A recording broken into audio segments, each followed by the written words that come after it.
Hare Krishna, dear devotees and well-wishers, please accept my humble obeisances. All glories to Srila Prabhupada. On behalf of the ISKCON Vaishnavi Ministry, welcome to a Bond of Love interview series. My name is Bhakti Tiffany, and today I'm so very fortunate to have the beautiful service of interviewing Her Grace Chintamani Devi Dasi. Chintamani Devi Dasi was studying at Ohio University in Athens, Ohio, when she met the devotees around December 1968 or January 1969. A devotee by the name of Pradyumna Das came to her university. He made a vegetarian feast, and she had just become vegetarian, so she was very impressed.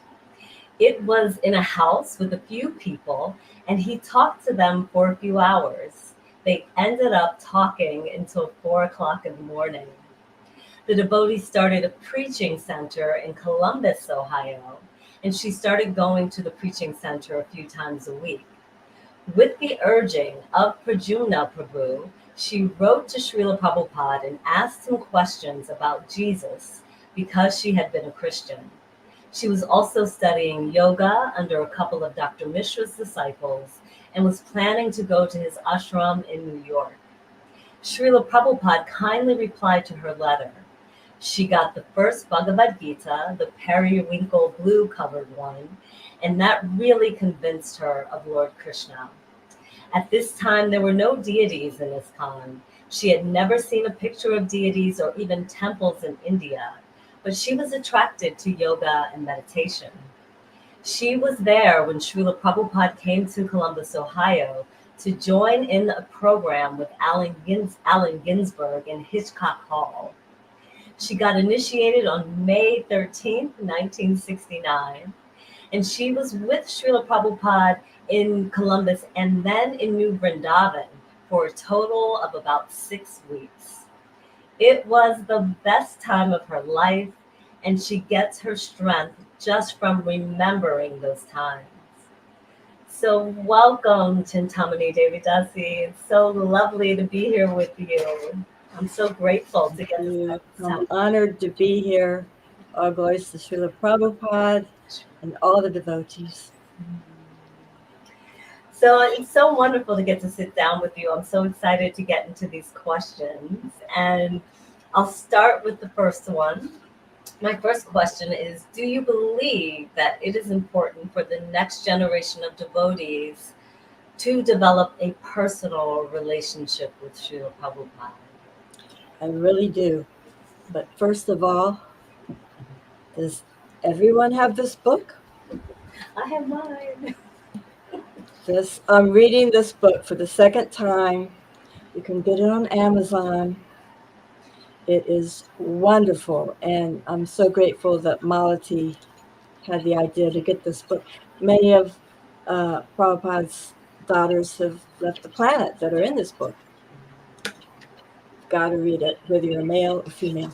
And yes, the question, is it important for the next generations and so on to have a relationship with His Divine Grace A.C. Bhaktivedanta Swami? Yes, 100%. We all know he's the founder of Acharya. He's the guru that other gurus bow down to.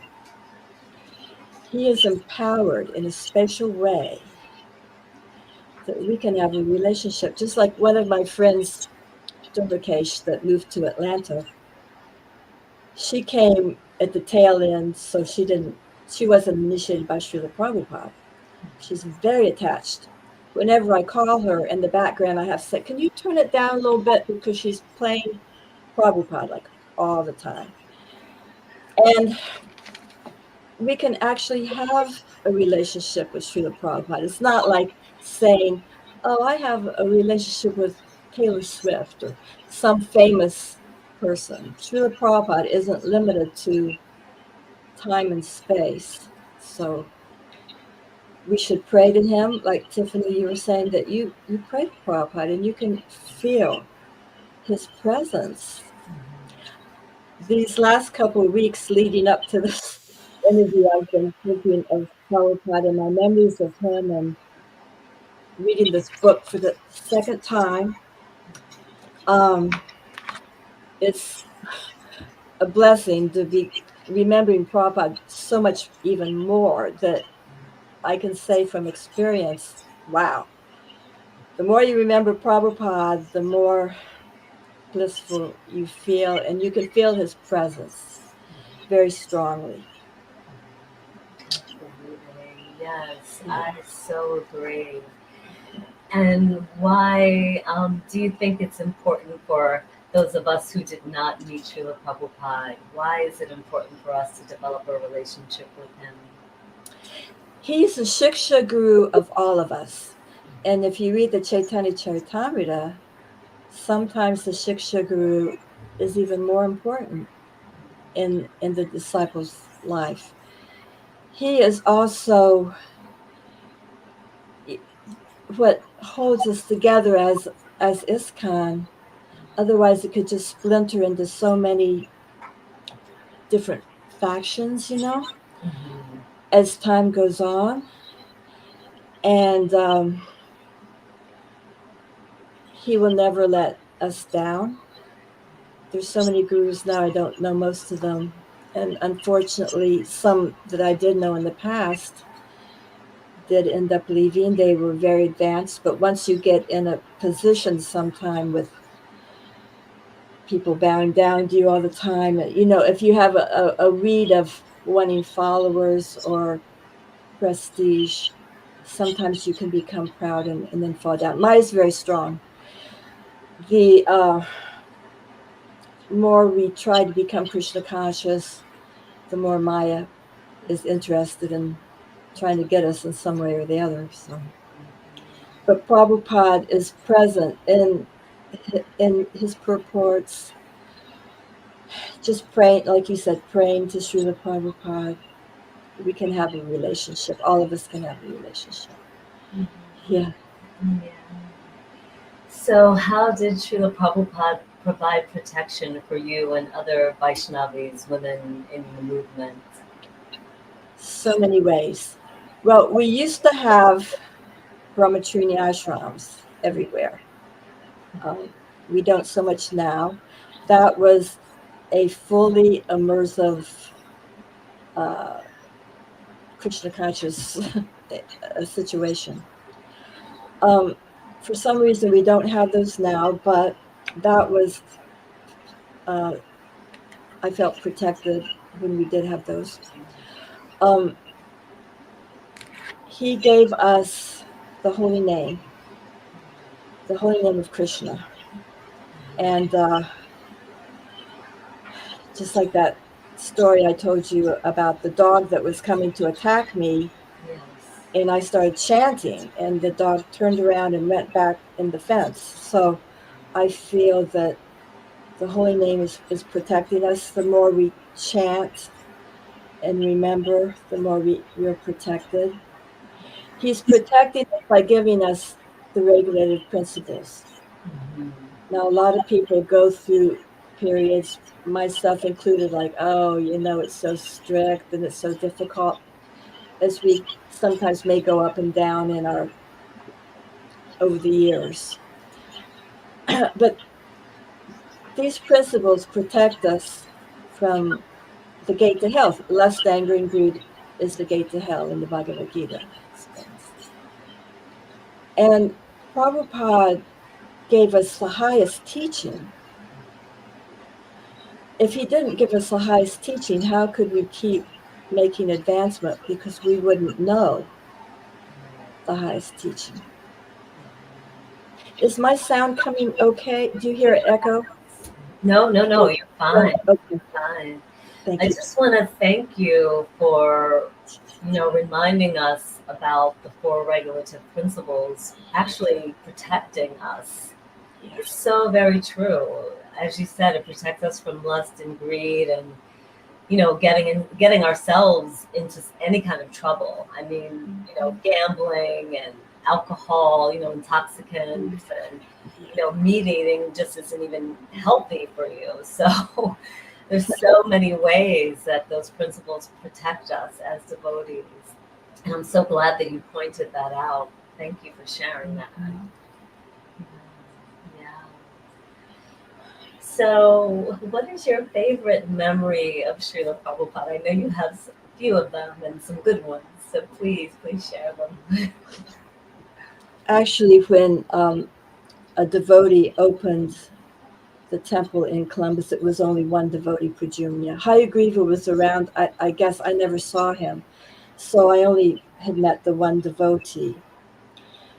Because I started the university in the summer, so I went in the summer, fall, and winter. The next semester, I stayed at my parents' house. Thank you, Mom, because I wouldn't have met Prabhupada otherwise. So in April, I was going for a couple months to the center in Columbus. It was just Pradyumna. He gave some classes Monday, Wednesday, and Friday evening. And in April, he said, "Why don't you write to Srila Prabhupada?" So I wrote and asked him some questions about Jesus. I don't remember what I wrote. I don't know what I wrote. But he wrote back a very nice letter and said that just add chanting Hare Krishna. And we're trying to develop our love of God. And he also at the end said, "I heard you're a very good soul, and I'll take time to talk to you when I come to Columbus." And the only devotee I met was Pradyumna. So I said, "Oh, you told Prabhupada I was a good soul?" And he said, "No." So I was like, "Where'd that come from?" And so Srila Prabhupada came to Columbus because of this program. I have the poster. This is So amazing. Allen Ginsberg and Prabhupada. Allen Ginsberg was, before the hippies, we had the beatniks, or the beat generation in the mid and late 50s, early 60s. There weren't as many beatniks as hippies, but he was very famous. So when this poster was put up, most people came to see him. There were about 2,000 students that showed up at Hitchcock Hall. It was packed. There was a balcony, and Prabhupada was on the stage. There was a stage. He had a microphone, and Allen Ginsberg had his microphone. And we were sitting around Prabhupada. I was trying to remember how many devotees. Must have been like 15, 20 at the very most, who would come at the last moment before Prabhupada came. That was the first time I met a woman devotee, Bhagavad-gita and Shamadasi, who had just married Hayagriva. And Narayan came, and he was building a vyasa just at the last couple days, just a box with a pillow. And everyone was like, "Prabhupada's coming, Prabhupada's coming." It was all this excitement. And I was so excited to see Srila Prabhupada. So, so Srila Prabhupada came because Allen Ginsberg invited him to also give a talk and kirtan at Hitchcock Hall. So what happened was, I was going to be initiated the very next day. So this is May 12th. This is May 12th. And we were sitting around Prabhupada. Srila Prabhupada was on the Vyasa facing the audience. And we were on either side of Prabhupada. I was at the very end. And I knew I was going to be initiated the next day. Well, what happened was his servant said, I heard you want to get initiated. And this was just a few days before that. And I don't remember if I said that, but I said yes. And he said, "Srila Prabhupada is in this room. You can ask him." I was really, really scared to ask him. And I knocked on the door, and I paid my obeisances, and I could hardly talk. I said, "Srila Prabhupada, I want to know if I could get initiated." He said, "Yes, I think that would be all right." And so I was, as we were sitting I was praying to Prabhupada because I knew I was going to get initiated. And by the way, I had been searching for God for about a year intensely. It had been an obsession. I had went to different churches and studied Eastern philosophy, and I was praying and praying. And so when I came in contact with the pure devotee that in the Bhagavad-gita, that was it. So I was looking at Prabhupada, I was praying and praying and praying. I don't remember exactly what I was praying, but I just wanted to really surrender. I wanted just to be a good devotee. And as I was thinking that, he turned his head and looked at me, and he had to turn his head all the way to look at me. And as you know, many people have talked about Prabhupada's glance, that you feel like he knows everything about you, but you feel there's so much love. But this was different. It's really hard to explain what happened, but when he looked at me this time, and this is the only time this ever happened, all of a sudden, I saw everything completely different. And this was going on between me and Prabhupada. No one else really knew what was happening. But it's like he downloaded something into me. I don't know how to explain it, but everything I'd been reading became up to a whole nother level. And this lasted for a while. I don't know how long. I looked out at the audience of the people, and I could just see how everyone was in ignorance. And I looked up at Srila Prabhupada, and I could tell he wasn't one of us. Because what's funny too is once in a while some young person from college would, why to Prabhupada, why are you sitting up above everyone, or something like that? Why are you people bowing down to you? And I could see Srila Prabhupada, what an austerity for him to come here in the sea of ignorance. It wasn't like, oh, I'm being worshipped by these militias, you know. So that was happening, and then we had this kirtan. Like I was telling you, I've never experienced a kirtan like this, because Srila Prabhupada literally, like what it says in the Chaitanya Charitamrita, open the storehouse of love of God. And everyone was feeling Krishna's presence. People in the audience, so this was 1969, most of them didn't know the Hare Krishna mantra unless they had the album called Hair, where they chanted. But it wasn't at that time a popular mantra. And we had this kirtan, and everyone was going into ecstasy. The people in the audience were starting to pick up on the mantra. They were starting to chant also. They were starting to, even some come up toward the stage. A few stood up in their chairs. I had just had this mystical experience, and well, by Prabhupada's grace, he allowed me to experience Krishna in his holy name in a way I have never in 55 years since experienced. But I'm here to say that what's in the scriptures about the holy name is not an exaggeration. It's the only time I really experienced, like, my senses becoming spiritualized, and Krishna in his name. So it was so powerful. And I realized Krishna's infinite. Krishna can be with every single soul. Krishna can be with everybody. And his name is none different than him.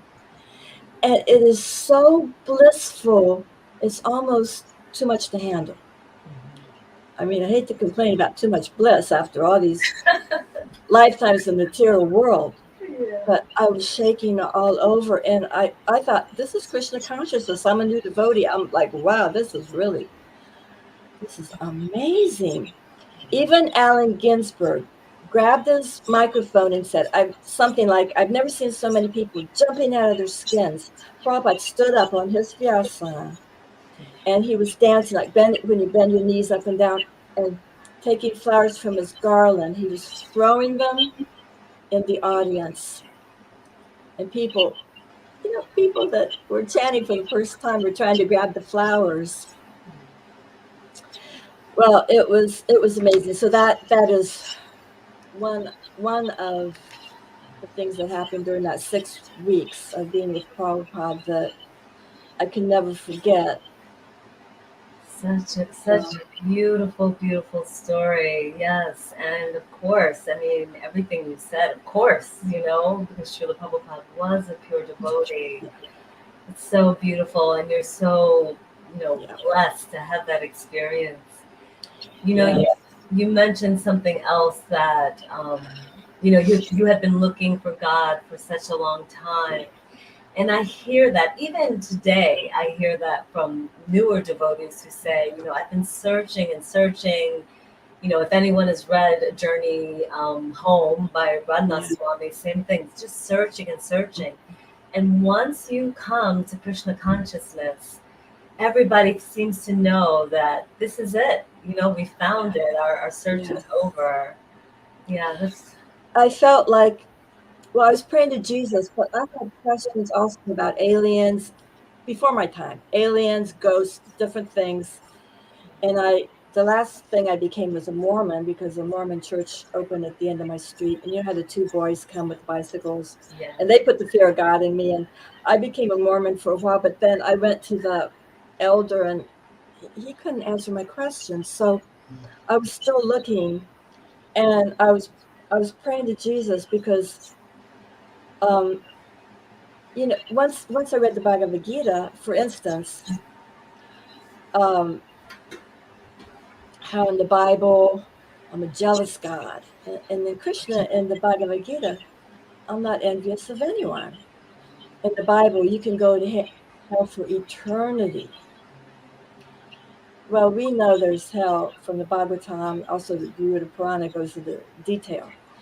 But it's not for eternity. And what kind of a God would do that, And I had been to Italy and seen on the Sistine Chapel the old man with the beard, what they thought God looked like. Although now most people would say Jesus is God. But anyway, he wasn't all attractive. It was more like fear.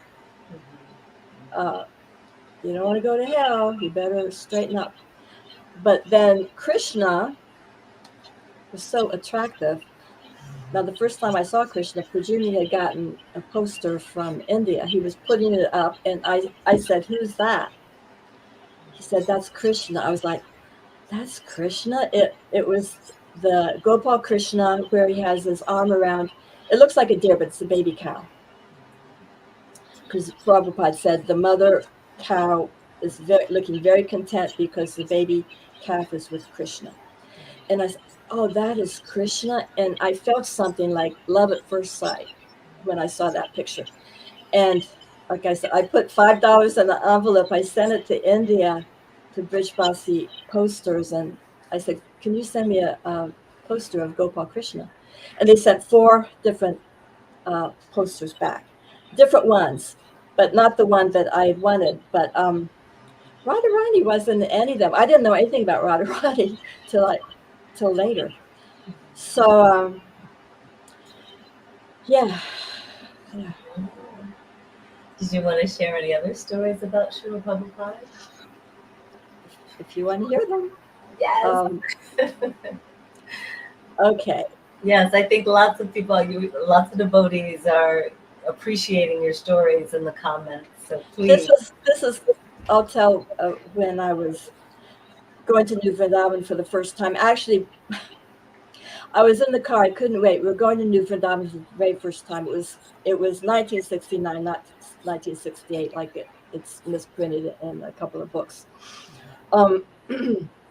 And the new temple president they had just appointed came out and said, you can't go, Prabhupada only wants householders or brahmacharis at the farm. And I started crying. I just say this because this is what, when I did get married, Srila Prabhupada said, she cries very easily, be kind to her. Anyway, I was crying, and there was one Indian lady named Rekha. I don't know where she came from. She wasn't afraid to talk to Prabhupada. She ran up and told Prabhupada. He said, she can go. She can stay as long as I'm there and then go to another temple. So I got back in the car, and we drove to New Vrindavan. There were 2 carfuls of people. And Kirtananda was driving Prabhupada. And he got there first. At this time, to get to the farm, you had to walk on a path. There was not a road. It's not the road they use now to get the old farm. It was called the Agasura Road after they made it into a road. At this time, it was a path. And you could hardly see the path in some places, just smashed down grass. Prabhupada, who was, around 70 or something, he got up there before we did. It was 2 miles. I'm walking. I just got a sleeping bag and, a couple of saris and a hairbrush and I don't know what else. Walking. When are we going to get there? I kept thinking, when are we going to get there? So when we got there, Prabhupada was already there. He was sitting outside. The weather was perfect. He was sitting outside, and the devotees are around him, scattered. And he looked very happy, very content. So Satyabhama comes out with some prasadam. Oh, good prasadam. We had the long drive, then we had the long walk. I was hungry. And we're eating prasadam and looking at Prabhupada, and people are talking. And she comes out with seconds. But we weren't in a straight row, so she accidentally didn't put seconds on my plate. I wasn't going to say anything in front of Prabhupada. I just thought in my mind, oh, I wish I had more. And immediately he looked up at me. Oh, you want more? It scared me so much. I just went like this. And all I could think of, he knows everything I'm thinking. And the next couple of days, every time I saw Prabhupada, I'd get stressed out, like, I better not think blank. A swear word would come in mind. Oh, no, he thought, he knows I thought a swear word. He knows I thought this. So after being stressed out, I was outside. And then Srila Prabhupada came up to me. He had a really big smile. He just looks at me and goes, it is all right. And I knew what he meant. I was like, whew, not my mind. Trying too hard to control it. It's going the opposite direction. So could relax a little bit. And my main service, being a new devotee, was washing pots and get the water from the well. It's cold water. There was a wooden platform outside with a big tin bucket, and I'd wash the pots. And I never knew when Srila Prabhupada would come by. And my other service was to clean his room. It got very dusty. He would go out in the morning. He would go for a walk, and I would sweep and mop the floor. Now, one day, I don't know if it was raining, but he came back early. He had a mattress on the floor. And then his metal trunk from India in front of that. And here I'm just starting to sweep the floor, and Prabhupada's watching me chanting japa. Anyway, my relationship with Prabhupada was all in reverence. I was afraid to talk to him that much or anything. I was kind of nervous, trying to get all the dust. I was taking too long. I was doing something. All he did was raise his voice just a little bit at me. That was all it took. And he said something, I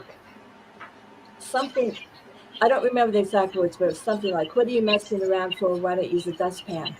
And that was all it took. I was devastated. I ran down, got the dustpan. Now I'm trying to go really fast, getting the dust in the pan. I think Srila Prabhupada was amused at me more than one time because he's smiling. And on his metal desk was a photograph of Bhaktisiddhanta. with a garland around it. And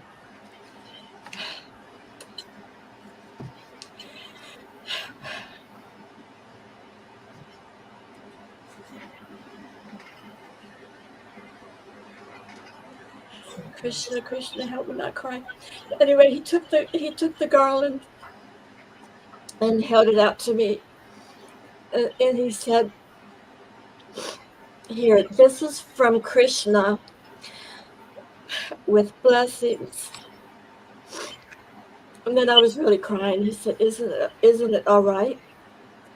And when he said that, the whole room was like electric. And that was another favorite,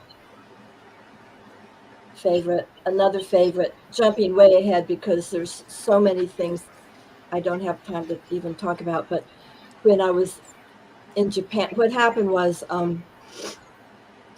so when I had to leave New Vrindavan, I went to La Cienega in Los Angeles because they did something called Sankirtan there. That was a brand new thing, and it was wonderful. It was wonderful. Vishu John Swami was leading us on Harinam twice a day. We'd lock up the temple. That's how the movement spread. I just saw, again, Govinda Dasi talking about that. That's how we spread this movement. The cook would stay back. Maybe Shilavati would stay back. And we'd go to Sunset Strip or downtown in front on the corner of Bullock's store and chant. We'd come back. And then at night, we'd go out to Hollywood Boulevard. There'd be a carpet and devotees chanting. And then around the devotees, we'd be distributing Back to Godheads magazines. And what was I saying? Starting to say. You were saying that you were talking about being at the LA temple and Yeah. how you all went out on Harinam. Oh yeah, that's how the movement spread. I got off track somehow. Anyway, somehow Prabhupada, we heard Prabhupada wanted the women to get married. I didn't know that was going to be part of the deal. I didn't want to get married. I just discovered Krishna was real. I wanted to love Krishna. I didn't want to get married, but I wanted to surrender. So all the women were like, "Oh, you got to get married, you know." So in La Cienega, a brahmachari came up to talk to me. We didn't really talk to the brahmachari. I was like, "What does he want?" You know. And Sudama said, "I'm going to Japan to open a temple, and I need a wife. Do you want to get married?" And I was in shock. I just said, "Ask Srila Prabhupada." And we got married. He had been Srila Prabhupada's servant, and Prabhupada had landed on an airplane in Tokyo, going or coming from someplace, and made the statement, I found out later, that he wanted a temple in Japan so much that whoever would go there, he would come at the time of their death and take them back to Godhead. So at this time, we only had, besides the United States, we only had a temple in Montreal, Germany, and London, no other place. And as I said, Nihongo wakata nai. I don't speak Japanese. As well, I remember that sentence. So that's why people were thinking they didn't want to go, because especially at that time, not so many people in Japan probably spoke English. But what Prabhupada wants, Krishna arranges somehow or other, even with an army of monkeys. So the next thing I knew, so this was half a year. I got initiated. I got married. I don't remember the month, what to speak of a date, maybe August, I don't know. And then Sudama and Bali Madad went to Japan, found a house in Kyoto. We went to Kyoto first. Then they sent for me. So within half a year, actually 7 months, in 7 months, I was in Japan. And looking back, Prabhupada was in LA so much. I could have had so much more of his association. It wasn't like I want to go to Japan. I didn't want to go to Japan. But I wanted to surrender. And whatever Prabhupada wants, that we had that move, whatever Prabhupada wants. And so we went to Kyoto and later Tokyo, and Prabhupada came 2 times to Japan twice. And the first time he came, it was also Janmashtami and Vyasa Puja. So many things happened. Srila Prabhupada had just given the largest sannyas initiation, and they all came with him. And the Japanese have so little. I'm the only Mataji, so I had to sleep out in the car. I didn't even care because Prabhupada was coming. And I submitted stories to the Lilamrita, but it doesn't even say that I was in there. I just read again. It said that Kartikeya and Kirtananda cooked Prabhupada's feast. I did too. Anyway, I'm just putting it out there. And it was really, really wonderful to see him. And how did Srila Prabhupada feel about you getting married? What were his thoughts on you getting married? Well, later I found out when Arundhati didn't want to marry someone, Prabhupada said that was okay. There's no force. So mostly it was the women talking me into it. But Krishna's got a sense of humor. Krishna's got looking back to be able to be the first female to go to Japan and the Philippines on Harinam. What we did the same thing. We went on Harinam every day and had the Sunday feast. And once we were on a TV show, we had no contacts. We didn't know anyone. We were on a TV show, and we were in a magazine. It must have been a famous magazine, because after that, when we went on Harinam, people would point, Hare Krishna, Hare Krishna.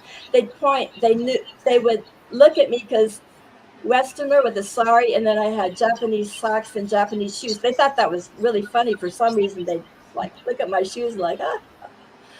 And so we went on Harinam. So looking back, I'm really grateful.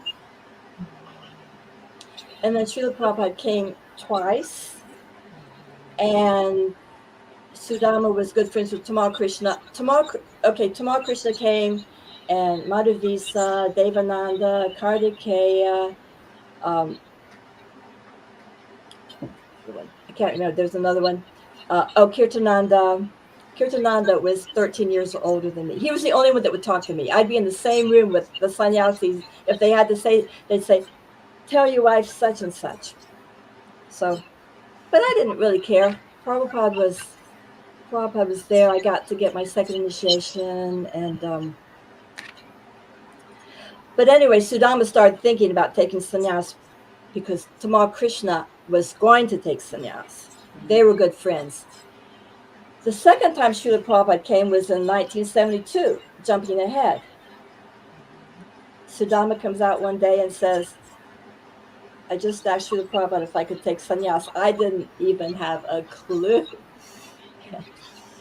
But Prabhupada said he had to get my permission. I thought for a minute, okay. I wasn't attached to him. We didn't have any kind of physical relationship. He was gay. Everyone knows that about him. So that's why I'm saying Krishna has a sense of humor, because I wanted to practice celibacy. So that was really good. I didn't cry when he took sannyas. So yeah, Krishna knows what's in our hearts, right? He knows. Yeah. So, I mean, it's so great to be a mother and have children. I don't think I would have been up to it so much. So looking back, but I do miss having grandkids, because people my age all have grandkids. So when I go to the Farmington Temple, there's these young girls, and they all come around me, and I feel like they're my grandkids. So anyway, when Prabhupada came, this was before I knew that Sudam was going to take sannyas. When Prabhupada came the second time in 1972, we had moved to a more rural area, a bigger house. It was quite large. And by then, it had been 2.5 years. I had no female association, no God Sister association. I saw the Japanese girls sometime preach to them, but and I had been to LA for about a month break in between this. But it was becoming difficult. Like I was saying, it got so cold. The pipes froze. We didn't have water. I had to put the food in the refrigerator so it wouldn't freeze. I had to wash clothes by hand, hang them up outside. They would freeze solid. It was, but I never felt like this was a burden, but it wasn't that easy. And I was kind of in that mood that this is difficult. Also, when the men came, they associated with Sudama. I didn't really get to associate with anybody. So, when Prabhupada came back from the airport, I didn't go to the airport. There was a long gravel driveway leading up to the house, and Prabhupada was walking up the driveway, and I was standing at the top.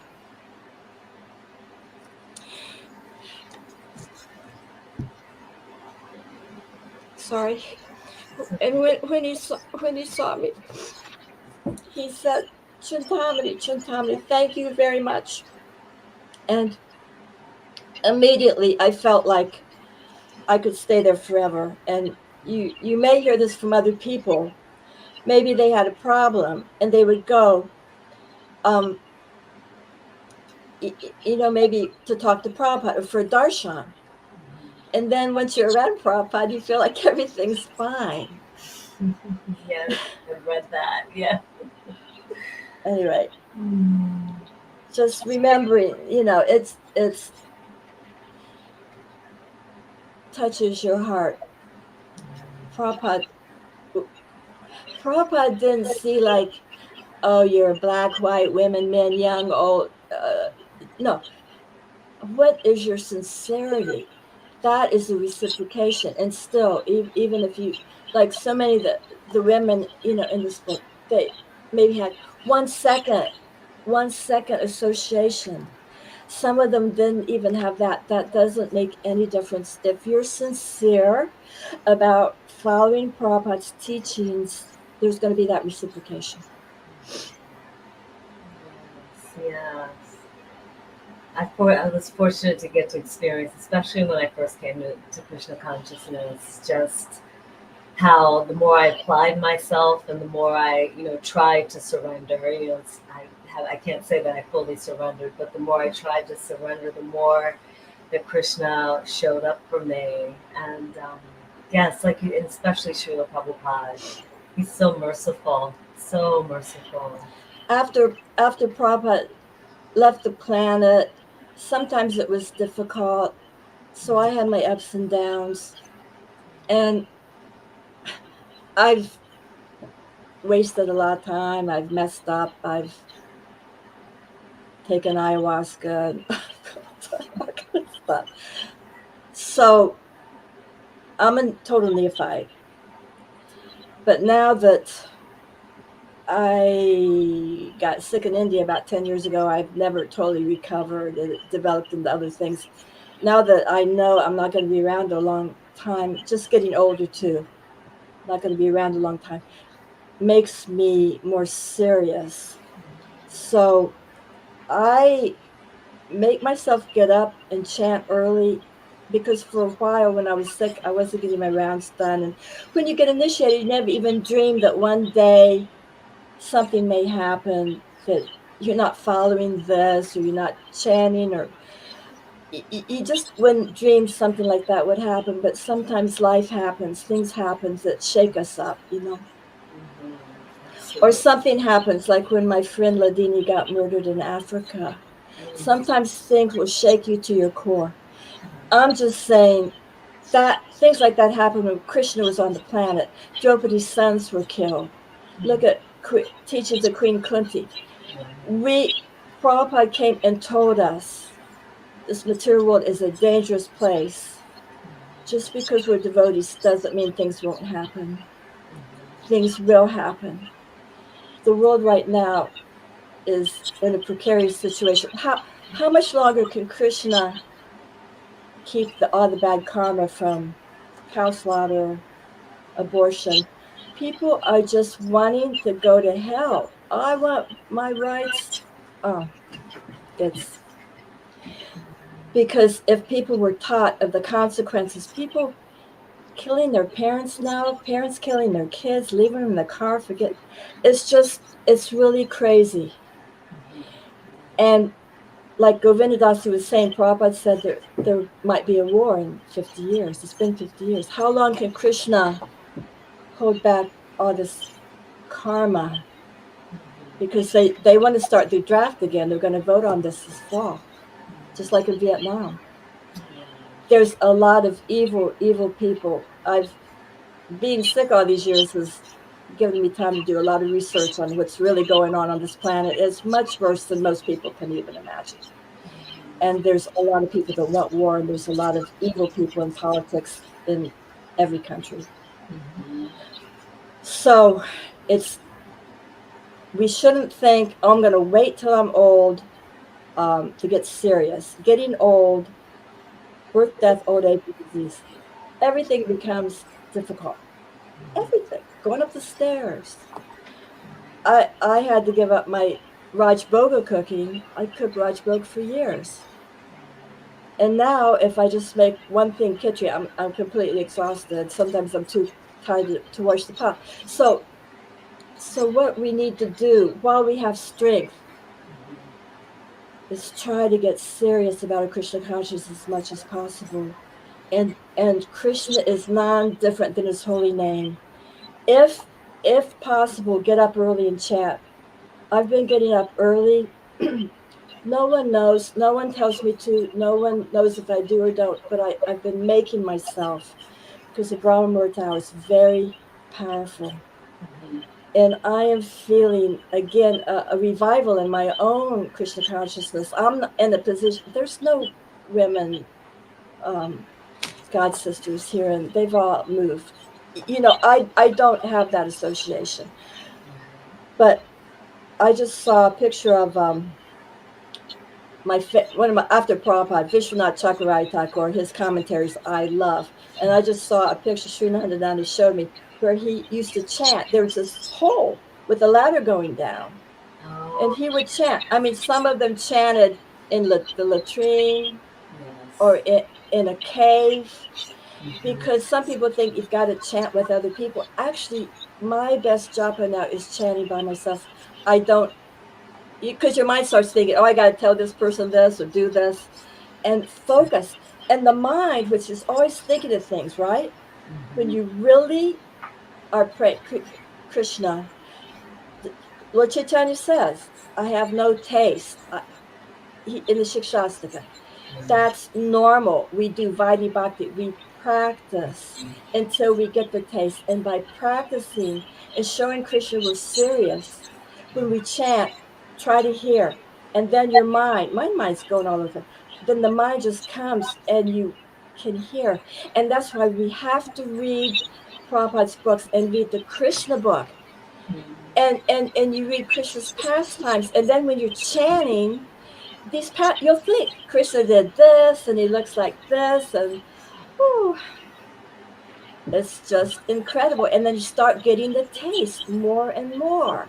Sometimes it takes a few rounds and then it kicks in. It's like, and you're just like, wow, Krishna's in his name. And the more we are sincere, the more Krishna reveals himself to us, because he knows everything we're thinking, doing. We can't fool Krishna.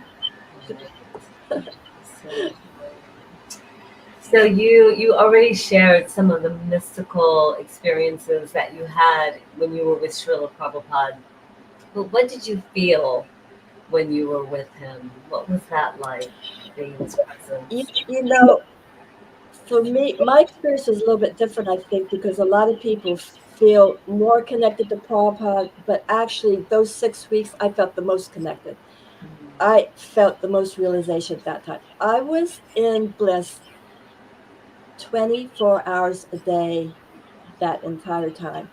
If I hadn't had that experience, I don't know if I could have lasted or went to Japan because, like I was telling you, sometimes I had to go out by myself with my car tolls, get on the train.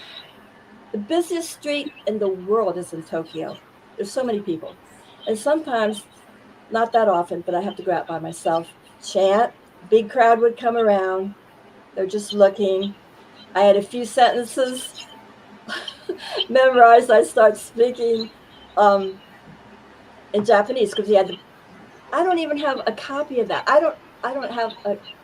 I only have 2 pictures that I was given in Japan. But anyway, show the magazine, say the few sentences I knew, and then they'd start speaking Japanese. And then I say, Nihongo wa katanai. I don't speak Japanese. They look at me like, you just spoke Japanese.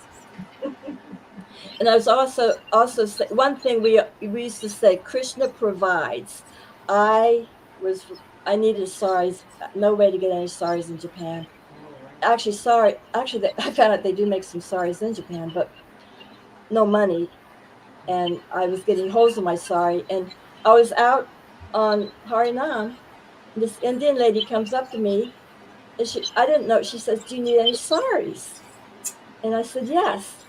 And she came back with 2 shopping bags full of the best saris I've ever had. Cholis that fit me and saris. Krishna provides. That was just one example. So, and you also mentioned some services that you have. How else did Srila Prabhupada engage? You said you cooked for him when you were during that time in Japan. I cooked in Japan. My first thing was in Columbus. Everything was so clean and pukka, and they said, "Can you wash Prabhupada's clothes?" And it was his bathtub, all perfectly clean. And I look at his clothes; it's like perfect condition, smelling really good, silk. And I washed his clothes, and then there was a clothesline going down the hallway. They hung up his clothes. So, and New Vrindavan, I got to make garlands. We would pick the wild daisies, and I felt like one time I felt like the daisies all said, "Pick me," and we made wildflower garlands. And then when I was living in Bombay, I cooked the Rajbhog offering for 1 year in the makeshift kitchen before the temple they have now. And Palika, when she'd come with Prabhupada, was there a lot. When he came to India or left India, he'd come to Bombay a lot. And she'd come and get something that I made. And one time, Prabhupada wasn't feeling very well. I don't know why I gave Burfi. I wouldn't have done that now, but I gave him, it was like in a little metal container with cashews on top. I make Burfi. And then I asked, did he eat it? And he said, oh, Chintamani made, and she said he ate the whole thing. So then you'd feel really, really good. And then my Jagannaths were on the altar in Bombay. Mm-hmm. So I'd dress them and come around when they opened the curtains to look at Prabhupada. And everyone goes, Jai Rasabihari, Jai Rasabihari, Jai. But one day, they opened the curtains, Prabhupada just said, Jai Jagannath. I was like, oh, felt so good. Yeah. That story in the Bond of Love that I wrote, where Srila Prabhupada told me to make Lord Jagannath your husband, Balaram your son, and Subhadra your daughter, because every woman needs a husband, son, and daughter. After that conversation with him, I wrote down, I still have the original paper, I wrote down what he said. So I know exactly what he said. Wow. And I took notes. I took a lot of notes. Because, yeah, maybe I won't talk about that. How much time do we have left? I don't know. We're coming to the end, unfortunately. Yeah. But I did want to ask if you were willing to share what you are grateful to Srila Prabhupada for. I mean, yeah. I talk about this to other devotees, and we all say we probably wouldn't even be alive, or we'd be in a mental hospital or something. Everything. And he he's a pure devotee. He can give us Krishna. He can give us pure love of God. He can take us back to Godhead. Just watching Govinda Dasi's talk again, she said Sudama and her husband Gaurasundar both saw Prabhupada at the time of death. She talked to her husband the day before he left his body, and he was saying, "Don't you see in the corner there's Srila Prabhupada?" And remember, Tiffany, I was going to mention at the end about domestic. Oh yeah, Yeah. Okay. No. Okay. There was an incident that happened in Japan. A couple came through, and I guess he was beating his wife. She told Sudama. Sudama went and told Prabhupada. Now, like I was saying, there was a saying that used to go around: you can beat a dog, then we're done getting your wife. I don't know what idiot made that saying, but someone famous. Anyway, but I never thought it was something to put into practice. It's kind of like a joke. Anyway, Sudama looked very concerned after he talked to Prabhupada. This is what Sudama told me. I remember exactly what he said. He told me he talked to Prabhupada, and Srila Prabhupada said, any man who beats his wife is a dog, and she should leave him. And that devotee broke up. So Prabhupada didn't say never have a divorce. I mean, there's some situations, because I've also found in my own experience, when you're trying to be really humble and real submissive, sometimes that can bring out the narcissistic qualities. I mean, I've had that experience. Yes. And of course. Yeah. Well, and it's also important to remember, to be humble does not mean that. I'll quote something that I often hear another Maharaj quote, that it means to not think less of yourself, but to think of yourself less. That's what humility means. It's not take any abuse from anybody who dishes it out to you. So, but anyone who wants to be a devotee should know, if they want to go back to Godhead, that's a big offense. Yeah. It's a big offense. How's Krishna going to be happy with someone like that? And the same way too, women shouldn't be nagging their husbands and causing them problems too. So it goes both ways.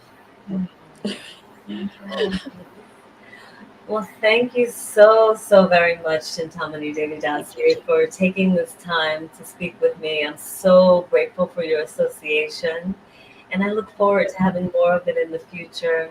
Thank you. Yes. Hare Krishna. Thank you. Hare Krishna. Glories to Prabhupada. Glories to Krishna Prabhupada. And also, as Chintamani said, please, if you have not already, get a copy of A Bond of Love. It's available on Amazon, and it's full of over 300 stories from Srila Prabhupada's female disciples about their association and their experiences and inspirations with dealing with Srila Prabhupada. So thank you so very much for watching. Thank you, everyone. Hare Krishna. Thank you. Oh, did you see from Anangamai Chitra Devi Dasi? Oh yes, I got my granddaughter. Oh, okay. She's from Farmington. One of the girls. Thank you. She's an angel. Yes, and thank you everyone for all of your comments. This was wonderful. Yes. Hare Krishna. Hare Bol. Hare Krishna.